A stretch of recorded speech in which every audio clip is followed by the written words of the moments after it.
Good morning, all of you.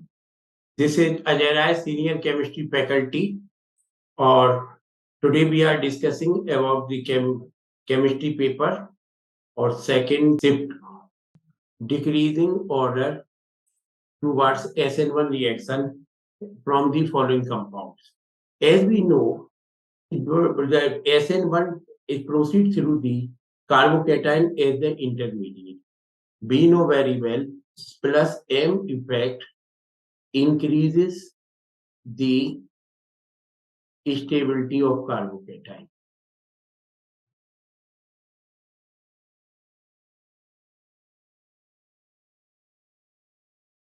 So the right answer of this particular question, we know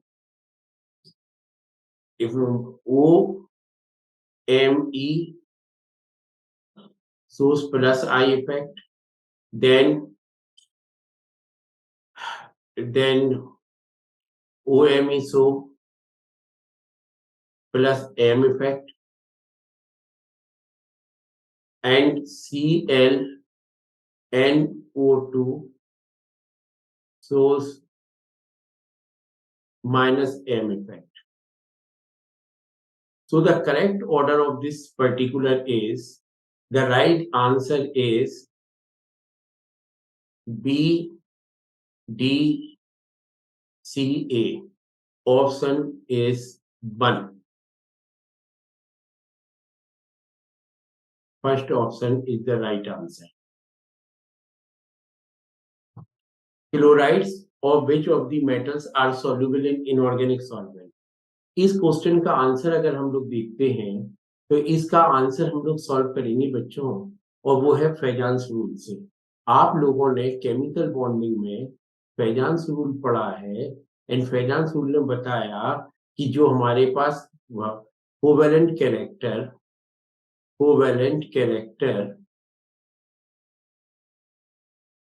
is inversely proportional to size of cation।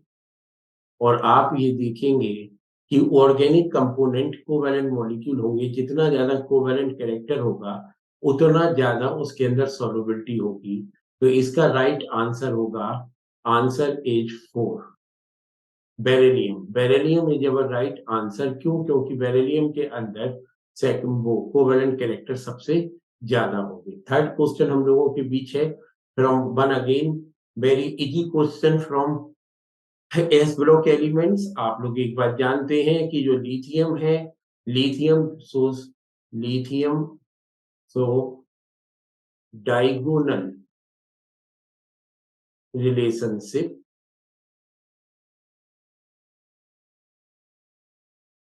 with magnesium, that's why it has similar properties like magnesium। इसीलिए आप लोग देखेंगे कि इस particular में right answer हमारे पास आएगा, और वो right answer is third one.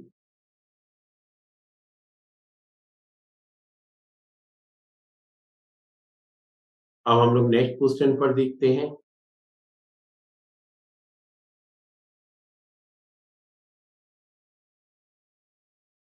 Next question देखिए।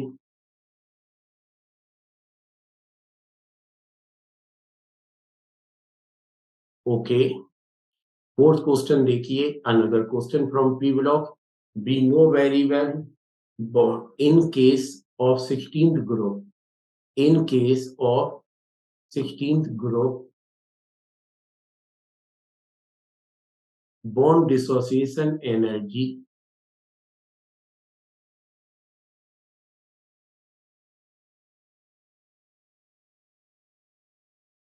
decreases on moving down the group।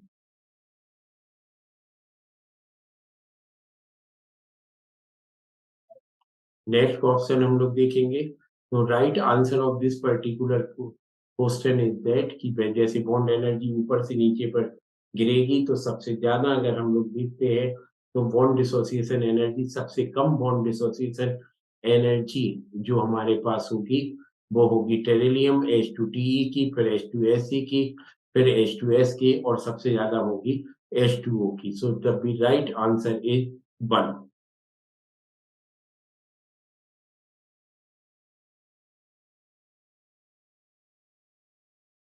Next question हम लोग देख रहे हैं। Now look the case here.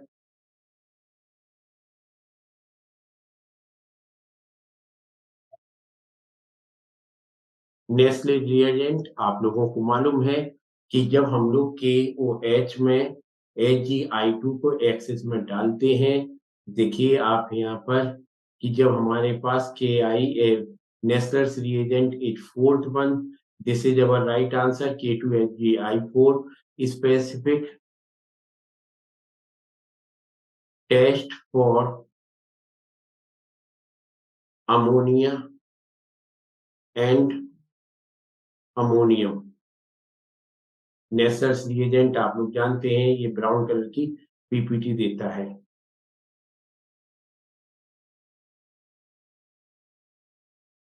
Sixth one question आपके सामने, ये क्वेश्चन है from organic chemistry.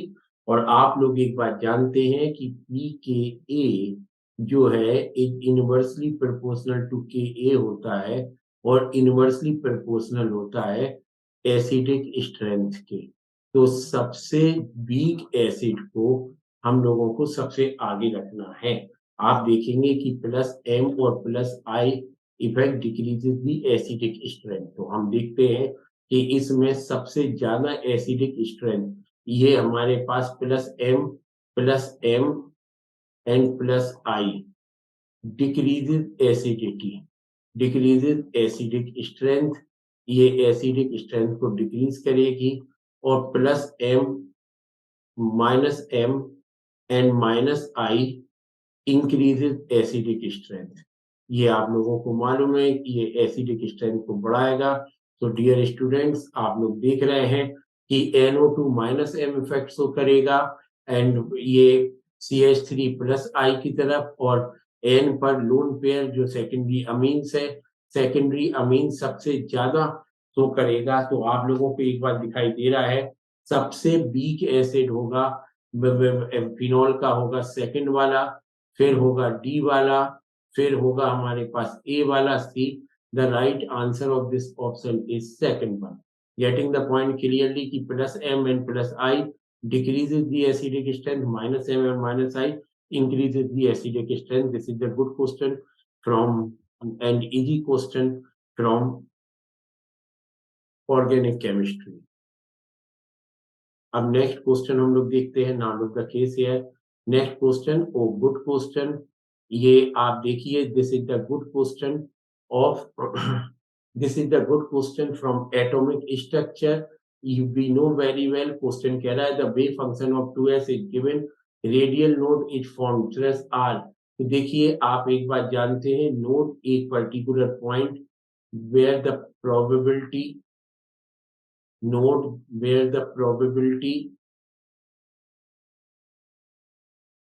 of finding electrons is 0। इसे हम लोग क्या कहेंगे, रेड नोट्स कहेंगे। और अगर साई स्क्वायर कर देंगे, it gives the electron density. तो अगर हम लोग एक बात देखते हैं, इलेक्ट्रॉन डेंसिटी हम लोगों को और एम्पलीट्यूड ऑफ वेव बताता है। अगर हम लोग यहाँ पे साई स्क्वायर कर दें, साई एस का 2 का होल स्क्वायर कर दें, आप देखेंगे ये हमारे पास 1/8 पाई हो जाएगा, ये 1/A0 हो जाएगा, और ये 2 -R/A0 का whole square and E -2R/A0, इसकी वैल्यू हम लोग 0 के बराबर रखेंगे। On solving we get R, on solving we get R0 is equal to 2A।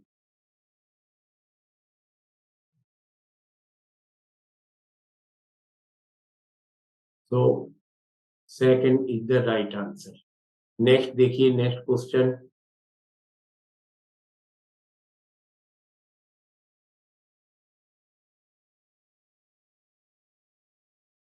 This is the question of this is the question from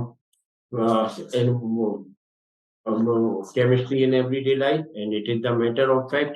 और आपको एक बात जानते हैं कि जो रिसेप्टर्स हैं, direct work on different receptor, दोनों के दोनों आंसर ठीक है। So the right answer is option. आपने उसमें पढ़ा हुआ है कि जो रिसेप्टर्स हैं वो different work, anti allergic, anti acid drugs works on different receptor and do not affect the selection of acid in stomach। दोनों के दोनों बिल्कुल मैटर ऑफ फैक्ट है। एनसीईआरटी की बुक में डॉट टू डॉट लाइन लिखी हुई है, बिल्कुल ठीक है। इसका आंसर ए आएगा।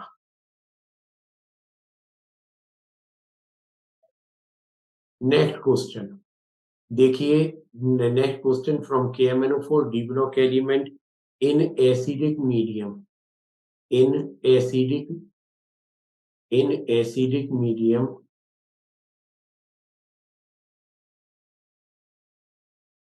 KMnO4 oxidize I minus KMnO4 oxidize I minus 2 I2 and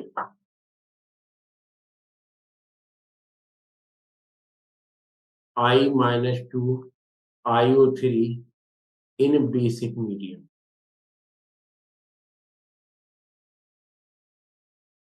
And this is in acidic medium। So the right answer will be 2। Next question देखते हैं डियर स्टूडेंट्स। नेक्स्ट क्वेश्चन देखेंगे हम लोग। ओके, ये next question है meridional और facial का। आप लोग जानते हैं ये हमारे पास कोऑर्डिनेशन कंपाउंड का ही क्वेश्चन है, Ma3B3। और आप ये देखिए, ये कोबाल्ट है, ये हमारे पास ये ऐसा रहेगा, ये ऐसा रहेगा, ये ऐसा। देखिए, दिस इज कोबाल्ट और ये हम लोगों ने ऐसा बनाया। ये देखिए, ये हमारे पास केस रहा। और ये देख रहे हैं कि ये हमारे पास केस है।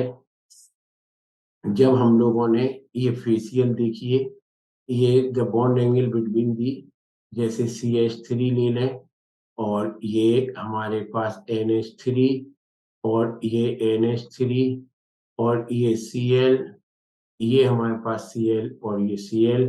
फेसियल में बॉन्ड एंगल होता है 90 डिग्री, बॉन्ड एंगल होता है 90 डिग्री। और अगर हम लोग देखेंगे, मेरीडोनल की बात कर लें, मेरीडोनल्स में this is the chlorine and this is chlorine. और यहाँ पर देखेंगे तो हमारे पास इनमें बॉन्ड एंगल होता है 180 डिग्री का। अगर आप देख रहे हैं कि this is the particular case, तो इनमें हमारे पास बॉन्ड एंगल होगा 180 डिग्री का। तो दिस इज द केस। यहाँ पर बॉन्ड एंगल ये है मेरीडोनल, मेरीडोनल में बॉन्ड एंगल होगा 180 डिग्री का। अब हम लोग नेक्स्ट क्वेश्चन देखते हैं डियर स्टूडेंट्स। अब हम लोग यहाँ पर 11th क्वेश्चन पर आ गए हैं। देखिए आप लोग 11th क्वेश्चन, ये आपको कॉन्सेप्ट क्लियर हो गया। हमारे पास मेरीडोनल और फेसियल बिल्कुल क्लियर हो गया कि मेरीडो, इसमें आप ये देखेंगे कि हमारे पास बॉन्ड एंगल 180 डिग्री के होंगे। This is the case of meridional. और ये हमारे पास केस है फेसियल का। गेटिंग द पॉइंट क्लियरली, सारे बच्चे बात को समझ गए? I getting my point clearly? अब चलिए आगे। अब हमारा नेक्स्ट क्वेश्चन, नेक्स्ट क्वेश्चन है हम लोगों का match the column. This is the question from organic chemistry first distillation में। आप अगर ऑप्शन देखें कि ऑर्गेनिक इन वाटर, तो इसका होगा डिफरेंशियल एक्सट्रैक्शन। अगर आप देख रहे हैं कि हमारे पास ये पर्टिकुलर केस है और इसमें में, और ए वाले का थर्ड डिस्टिलेशन। क्यों? क्योंकि जब कहीं पर भी हमारे पास बॉन्डिंग होती है तो क्या होता है कि ये पर्टिकुलरली डिफरेंशियल एक्सट्रैक्शन जाएगा। दूसरा है हमारे पास एससी। सी वाले का अगर ऑप्शन देखेंगे तो सी वाले का ऑप्शन हमारे पास वन होगा। क्यों? क्योंकि उसके अंदर हाइड्रोजन बॉन्डिंग होगी। हाइड्रोजन बॉन्डिंग होगी तो हम लोग स्टीम डिस्टिलेशन से सेपरेट कर पाएंगे। आप ये देखें बी वाला, बी वाले में C6H14 दो हाइड्रोकार्बन है। जब जब हमारे पास बॉइलिंग पॉइंट बहुत नियर होती है, प्रॉपर्टी सेम होती है, तो हम लोग डिस्टिलेशन करते हैं। इसका अगर हम लोग आंसर देखेंगे तो डियर स्टूडेंट इसका आंसर होगा 4-1। एक बार फिर से देख लीजिएगा कि जब हमारे पास पास हाइड्रोजन बॉन्डिंग होती है तो हमारे पास डिस्टिलेशन करेंगे। जब हमारे पास यहाँ पर सिमिलर प्रॉपर्टी बॉइलिंग पॉइंट भी लगभग सेम होते हैं तो हम लोग फ्रैक्शनल डिस्टिलेशन। और अगर हमारे पास हाइड्रोजन बॉन्डिंग हो रही है तो हम लोग स्टीम डिस्टिलेशन करेंगे। क्यों? क्योंकि हाइड्रोजन बॉन्डिंग से इनका बॉन्ड कमजोर होगा। ऑर्गेनिक कंपाउंड वाटर उसमें सॉल्युबल नहीं होगा। ऑर्गेनिक कंपाउंड को हम लोग डिफरेंशियल एक्सट्रैक्शन मेथड से करेंगे।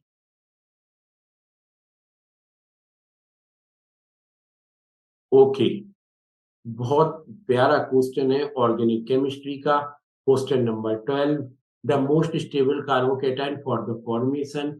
आपको इसमें एक बात बहुत ध्यान से देखनी है कि जिस पर्टिकुलर में, जैसे अगर हम लोग देखें सी वाले में और इसमें बी वाले में मेन कॉन्जुगेशन देखिए। आप एक बार देखें पहला वाला और तीन ए और डी देखें।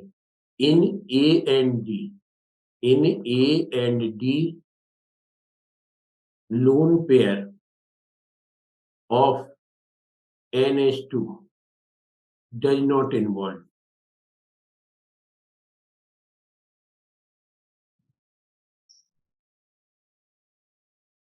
in delocalization। अब देखिए, अब आते हैं सी और डी पर। देखिए कैसे, एक बार फिर से बहुत अच्छे से हम लोग यहाँ पर रेजोनेंस के बारे में बात कर रहे हैं। ये हमारे पास NH2 है। ये अगर इसके लोन पेयर्स इधर गए, ये इधर गए, तो ये वाले पेयर ऑफ इलेक्ट्रॉन यहाँ जाएंगे और ये पेयर ऑफ इलेक्ट्रॉन इधर जाएंगे, ड्यू टू विच रेजोनेंस हो जाएगा। और आप देखेंगे कि इस पर्टिकुलर में सी भी इन्वॉल्व होगा। सी, बी और सी, अगर हम बी और सी में देखेंगे, इसमें हमारे पास इन सी ऑप्शन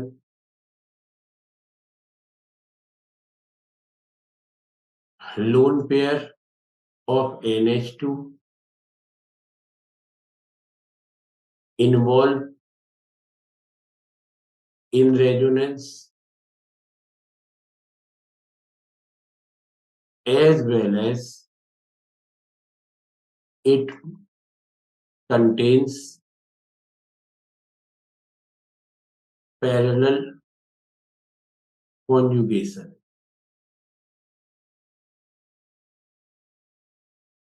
तो इसका राइट आंसर होगा सी।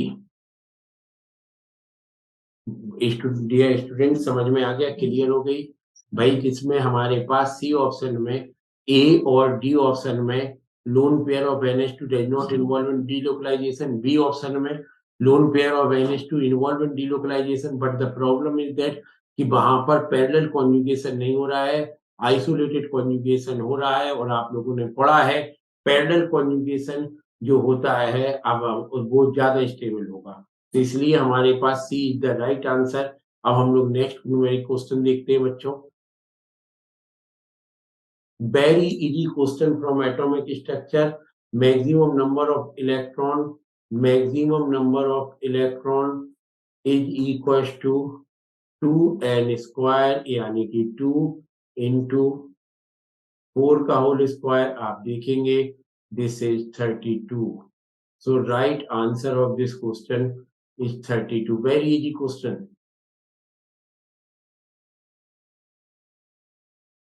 ओके, देखिए इन NiCO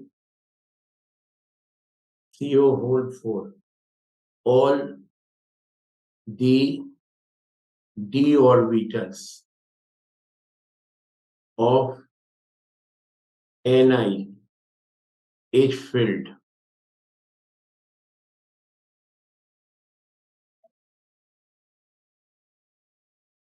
due to which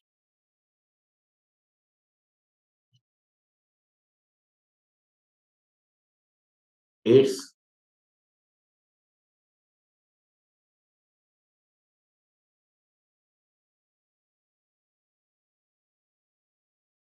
hybridization is DsP3, A option, and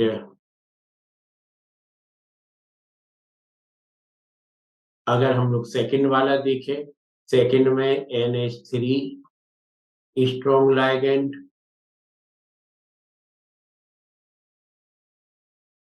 hybridization DsP2, geometry planar, H2O weak ligand, किसमें सी ऑप्शन में, this is B, this is A, और C option में weak ligand. अब weak ligand होगा तो outer orbital complex यानी कि sp3d2 geometry octahedral, और आप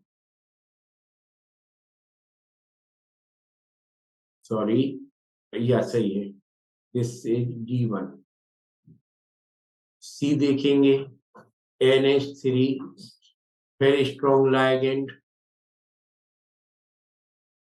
हाइब्रिडाइजेशन और inner orbital complex, and this is D2sp3। ये वाला ऑप्शन हम लोगों का कहां पर मैच कर रहा है, देखिए आप लोग एक बार बहुत ध्यान से, सारे ये ऑप्शन कहां पर मैच कर रहा है। दिस ऑप्शन इज फर्स्ट का फर्स्ट, एंड सेकंड का सेकंड, थर्ड का फोर्थ, द राइट आंसर, ये हम लोगों का मैच करेगा और वो करेगा फोर्थ वन।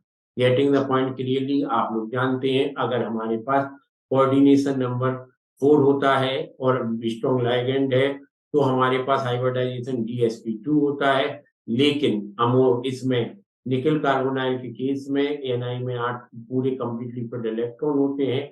ये एक एक्सेप्शन है जिसमें स्ट्रॉन्ग लाइगेंड होने के बावजूद भी हमारे पास हाइब्रिडाइजेशन sp3 होता है और कोऑर्डिनेशन नंबर हम लोगों का 4 है। गेटिंग द पॉइंट क्लियरली, समझ में आ गया। नेक्स्ट क्वेश्चन है कि आप ये देखेंगे, ये नेक्स्ट क्वेश्चन हम लोगों का है क्वेश्चन नंबर 15 बहुत easy question from environmental chemistry, और आप इसमें देखेंगे जो value of BOD for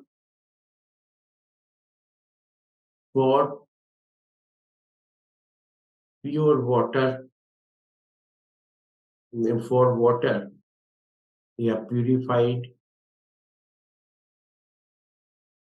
water lies between 3 to 5। The right answer is A, और यहाँ पर BOD 4 है तो राइट आंसर A आ जाएगा। नेक्स्ट क्वेश्चन नंबर 16, ये आप लोगों ने देखा है। क्वेश्चन नंबर 16 में पहला स्टेप, ये आपको मालूम है डाइल्यूटाइजेशन होगा। हम लोगों ने पहले स्टेप पर ये लिया, ये CH3 और ये यहाँ पर NO2, ये एरो बनाया, Fe/H प्लस किया, Fe/H प्लस किया, ये हमारे पास नाइट्रो हो गया, CH3, NH2 हो गया, और NH2 होने के बाद आप देखेंगे कि हम लोगों ने इसके बाद इसमें Br2 करा दिया। आप लोगों को मालूम है Br2 वाटर के साथ रिएक्शन एक्वस में जैसे ही रिएक्शन होगी कितने भी जगह होंगे 2,4,6 ट्राइब्रोमो बनता है। यहाँ पर हम लोगों ने CH3 और ये हमारे पास Br और ये रहा Br और यहाँ पर हमारे पास आ गया NH2।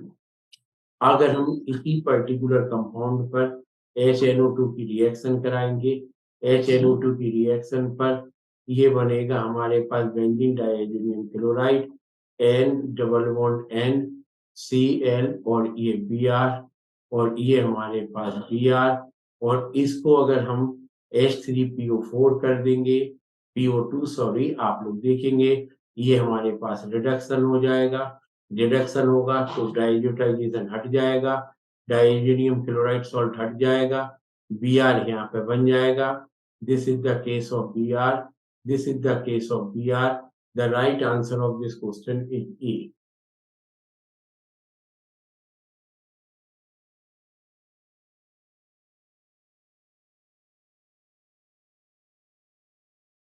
इसमें आप एक बात देखेंगे कि boric acid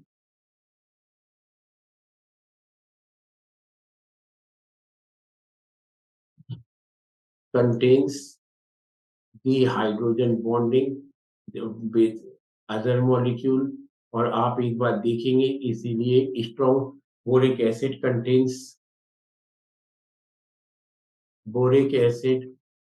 contains 3 hydrogen bond per molecule. So the right answer of this question is 3.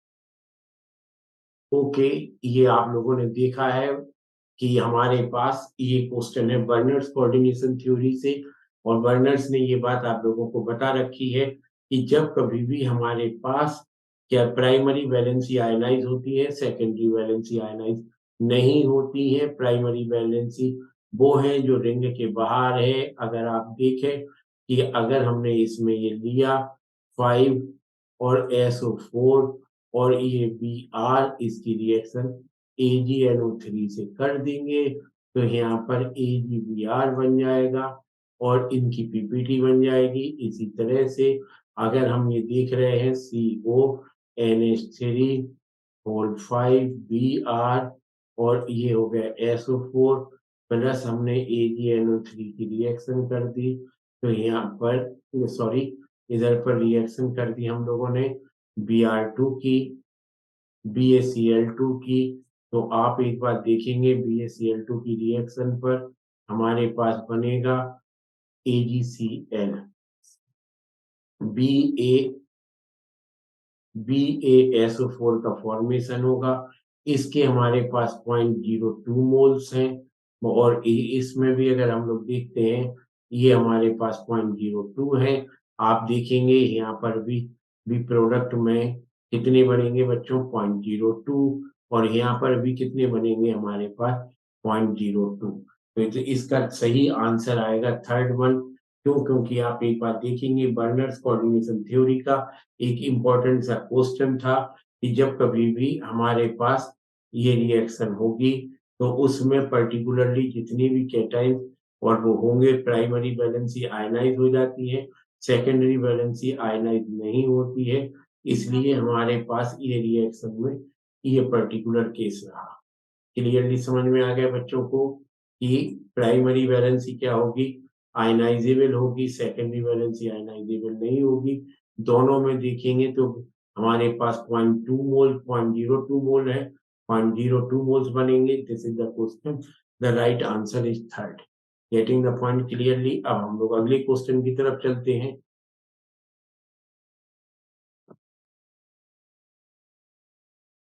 Okay, आपको एक बात मालूम है 19th में बड़ा प्यारा क्वेश्चन है फ्रॉम एल्डिहाइड एंड कीटोन और आपको मालूम है ये सिलेक्टिव रिडक्शन का एग्जांपल है और ये आपको मालूम है कि किल्मेंसन रिडक्शन जो ये देख रहे हैं आप ये एग्जांपल है। ये this is the example of Clemmensen's reduction. Clemmensen's reduction अगर हम लोग देखेंगे Clemmensen's reduction and it occurs in acidic medium. और हमें एक बात मालूम है बहुत अच्छे से कि in acidic medium we know in acidic medium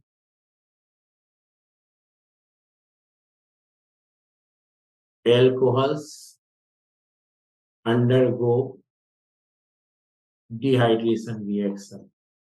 आपको ये बात बहुत अच्छे से मालूम है कि ये सिलेक्टिव रिडक्शन का एग्जाम्पल है। डिहाइड्रेशन रिएक्शन ये कभी भी नहीं हो सकता। इसलिए देखेंगे one of the reason assertion reasoning में अगर हमारे पास A is false and B is true, तो हमारे पास इसमें राइट आंसर आएगा A is false, B is true। ये वाला दिस वन इज द 19 का फर्स्ट आंसर आएगा। गेटिंग द पॉइंट क्लियरली बच्चों। अब हम लोग नेक्स्ट क्वेश्चन की तरफ चल रहे हैं। यहाँ पर देखिए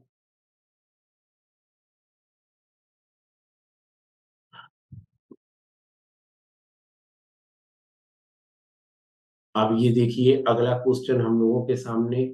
देखिए अगला है कि during the electrolysis pure refining metal act as anode and impure metal। नहीं, ये इसमें ये आंसर गलत है। अगर फर्स्ट ऑप्शन गलत है क्यों? क्योंकि हम लोग प्योर मेटल का एनोड इम्प्योर मेटल का एनोड बनाते हैं और इम्प्योर मेटल का कैथोड बनाते हैं। During the electro the pure metal to act as anode. नहीं, pure metal impure metal impure metal act as cathode।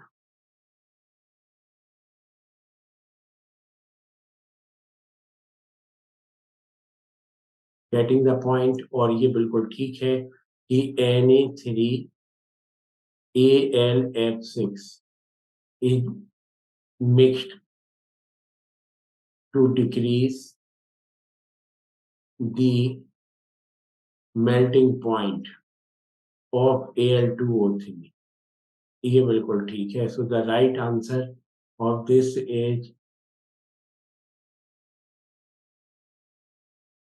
Is fourth one की फर्स्ट।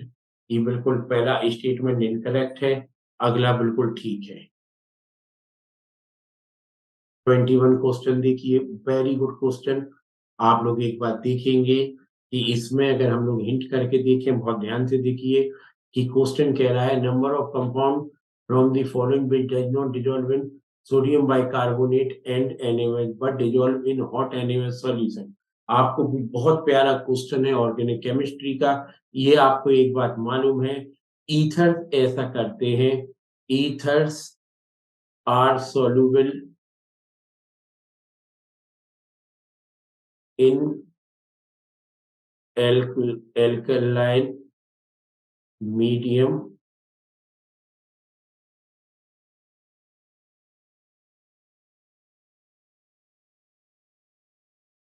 on heating।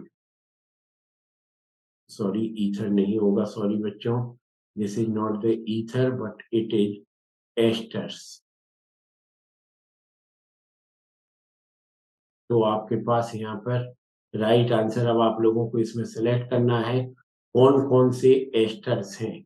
अगर हम देखते हैं तो हमारे पास 3 एस्टर यहाँ पर आप लोगों को दिखाई दे रहे हैं। एस्टर्स क्या करेंगे, ये 3 है हमारे पास।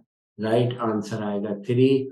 This one is the ester, this one is the ester, this one is the ester.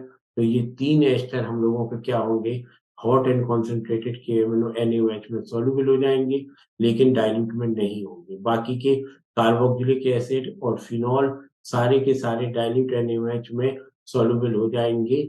इसलिए हमारा राइट आंसर आएगा 3।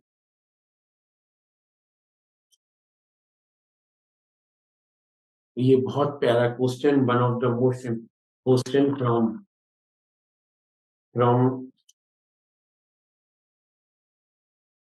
One. Next question is from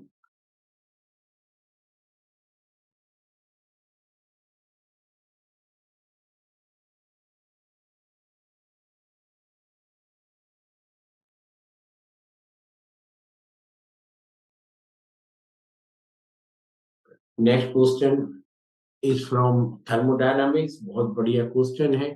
आपको मालूम है एडियाबैटिक प्रोसेस में Q की वैल्यू 0 होती है, work done is equal to delta U होता है, delta U is equal to N C V T2 minus T1 होता है। अगर हम इसको सॉल्व करते हैं one mole reversibly, the burden is 3, the final temperature अगर हम देखेंगे तो हमारे पास क्या आ रहा है, 3 is equal to 1 into CV, और T2 माइनस T1 की वैल्यू रखेंगे। One mole reversibly nearly 3000 kilo joule. Find the final temperature, temperature देखेंगे, पहला टेम्परेचर 300 है, माइनस T2 निकालना है। T2 को सॉल्व करेंगे, delta work done is equal to N CV delta T2 3 kilo joule. Find the work done, तो CV की value हम लोगों को गिवन है और वो है पर्टिकुलरली 20। आप यहाँ पर वैल्यू रखेंगे, दिस इज दी 20 का मल्टीप्लाई। देखिए एक बार फिर से यहाँ पर हम लोग देखने जा रहे हैं, देखिए ये पर्टिकुलरली केस है। तो work done is equal to 1 into 20 and this is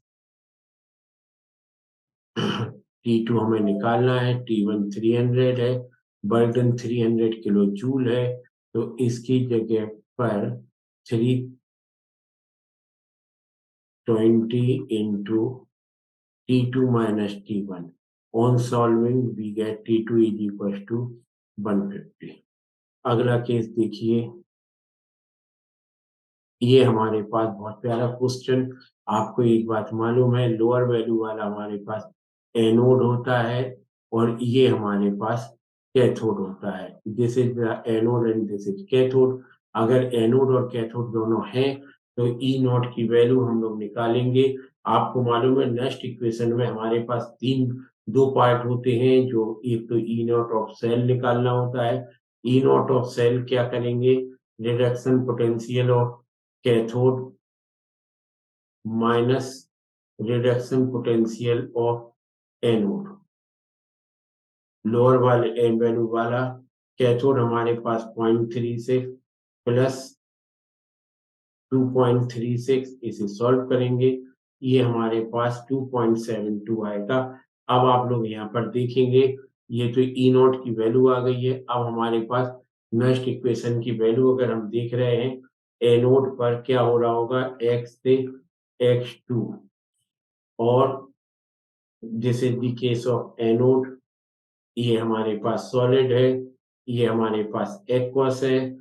aqueous का कॉन्सेंट्रेशन 0.001 m है, और कैथोड पर रिएक्शन हो रही होगी, कैथोड पर रिएक्शन होगी बच्चों बाई 2 प्लस 2 इलेक्ट्रॉन। यहाँ पर 2 इलेक्ट्रॉन और लिखेंगे, और यहाँ पर ये देखेंगे, ये हमारे पास एक्वस है, ये हमारे पास सॉलिड है। जब हम देख के अब हम लोग नेक्स्ट इक्वेशन में लगाएंगे, तो देखिए क्या होगा, E is equal to 2.72 minus 0.059 0.06। देखिए E is equal to 2.72 minus 0.06 log of 10 to the power minus 3 upon 10 to the power minus 2। जब हम लोग सॉल्व करेंगे तो E की वैल्यू हमारे पास ये 10 to the power minus 1 होगा, और इस पर्टिकुलर की F की वैल्यू को हम लोग 2 से डिवाइड करेंगे, सॉल्व करेंगे। ऑन सॉल्विंग अगर हम इस पूरी वैल्यू को सॉल्व करते हैं तो हमारे पास ये number of electron transfer NF होगा। तो इसकी वैल्यू कितनी है, 2 इलेक्ट्रॉन ट्रांसफर हो रहे हैं। सॉल्व करके 2.72 प्लस 0.03 ये आएगा। E की वैल्यू हमारे पास जो आएगी, E इज इक्वल टू 2.75 आएगा। और अगर हम लोग इसमें आंसर में देखें 10 to the power minus 2 में अगर करेंगे और इसी को 275 into 10 to the power -2 करेंगे। This is the right answer. अगला क्वेश्चन आपके सामने है, तो आ question good question from the solid state. Solid state का क्वेश्चन है, आपको एक बात मालूम है कि हमारे पास density D is equal to Z into molecular weight, compound का मॉलिकुलर वेट रखते हैं, upon N A into a की वैल्यू क्यूब रखेंगे।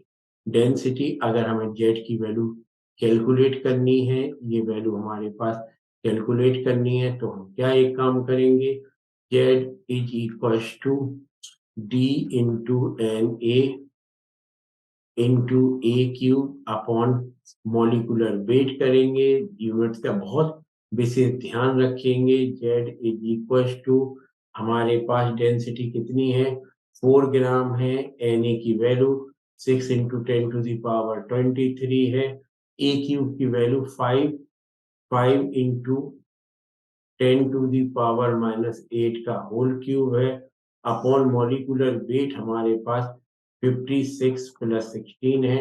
इसे हम लोग सॉल्व करेंगे तो हमारे पास जेड की वैल्यू लगभग, जो हमारे पास जेड की वैल्यू सॉल्व करने पर आएगी वो आएगी 4.16, जिसे हम लोग नियरली मान लेंगे 4। तो the right answer of this question is 4। Solve करिए 72 एंड हम लोग एक बार सॉल्व कर लेते हैं बच्चों। ऑन सॉल्विंग वी गेट, एक बार सॉल्व करिए आप सब लोग।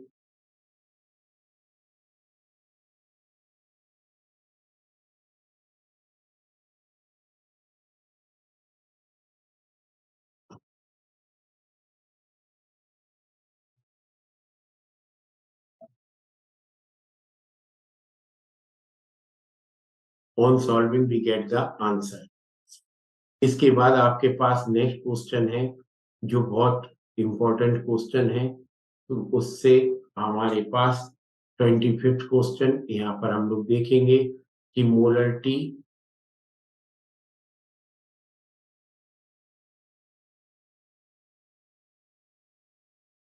देखिए, molarity is equal to 50 upon 11.2। ये हमारे पास मोलरिटी आ गई, और मॉलिक्यूलर वेट ऑफ H2O2 बच्चों हम लोग देखेंगे तो हमारे पास 34 होता है। और स्ट्रेंथ, आपको फॉर्मूला मालूम है, strength in gram per litre is equal to molarity into molecular weight, और नॉर्मलिटी इंटू इक्विवेलेंट वेट। आप क्या करेंगे, 50 अपॉन 112 मोलरिटी, मॉलिक्यूलर वेट 34 है। जब इसे सॉल्व करेंगे तो हमारे पास जो आंसर आएगा वो अप्रोक्स क्या 150 के करीब आएगा। ये आप लोग नेक्स्ट क्वेश्चन, अगला क्वेश्चन हम लोगों का यहाँ पर देख रहे हैं आप। Next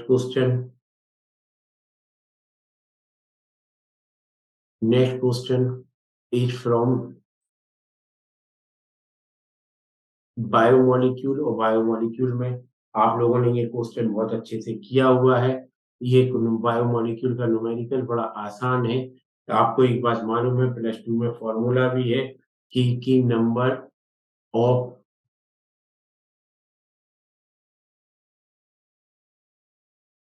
peptide bond is equal to number of amino acids -1। तो नंबर ऑफ अमीनो एसिड जो हम लोगों को मिल रहा है 7 -1, तो द राइट आंसर इज 6। ये आप लोगों ने पढ़ा होगा। इसके बाद हमारे पास क्वेश्चन आ रहा है, तो उससे दिस क्वेश्चन इज फ्रॉम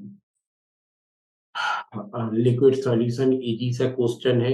देखिए, delta T F is equal to I into K F into molality.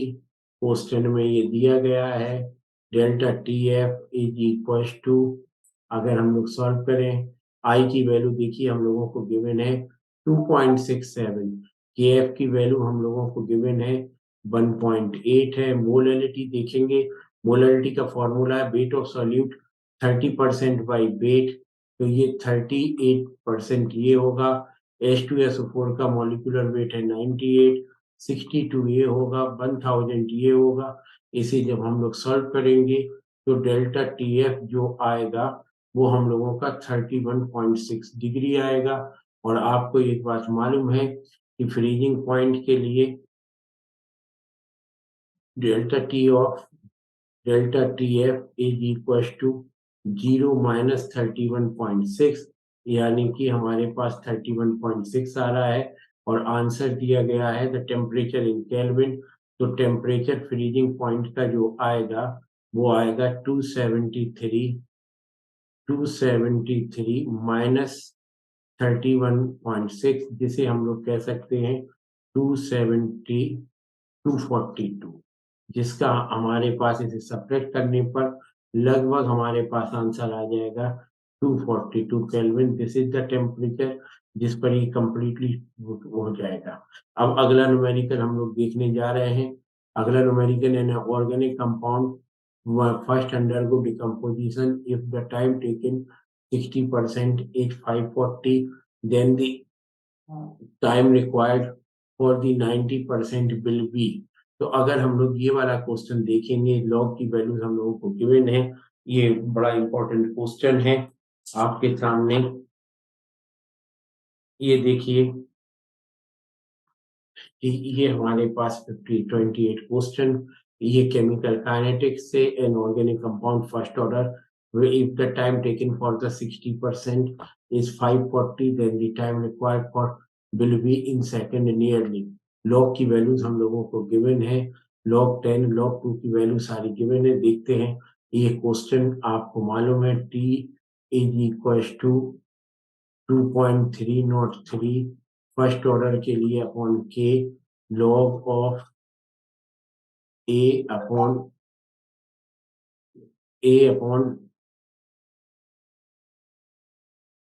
a minus x है।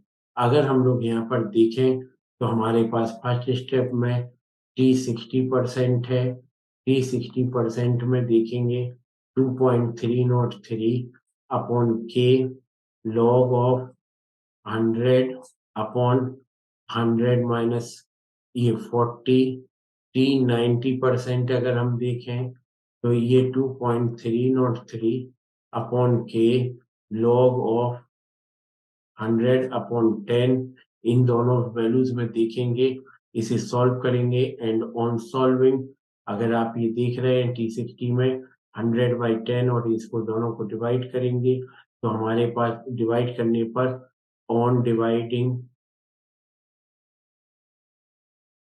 we get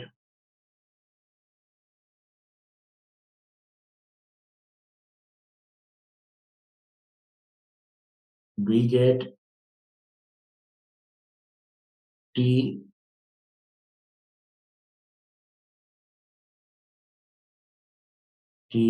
90 upon T60 is equals to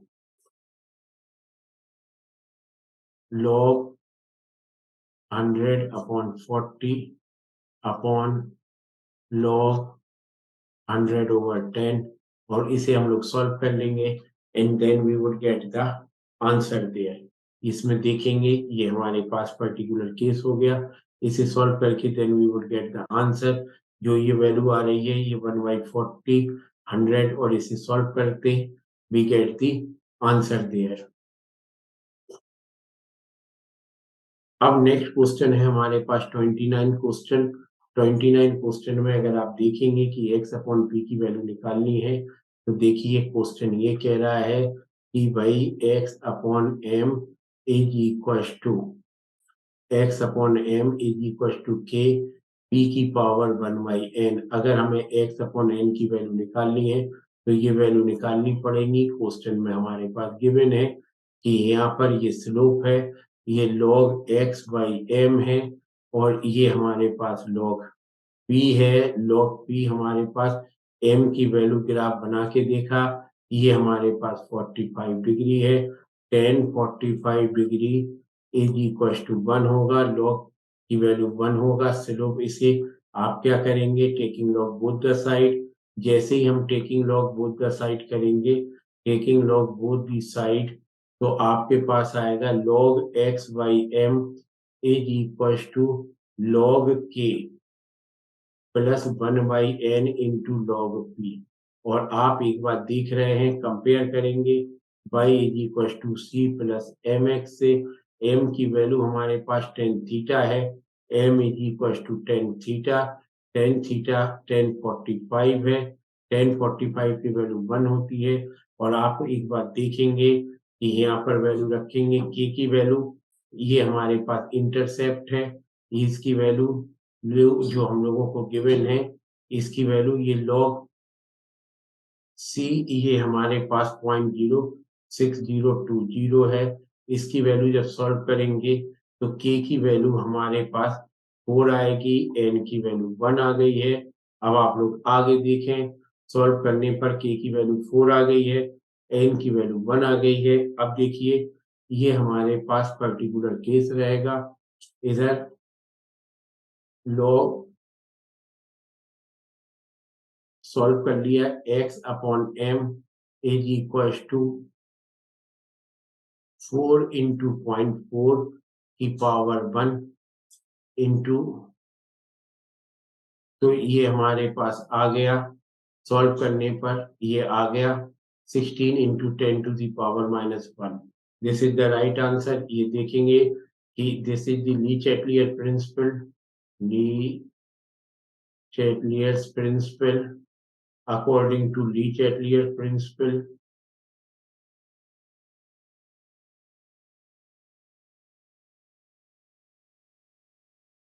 concentration of on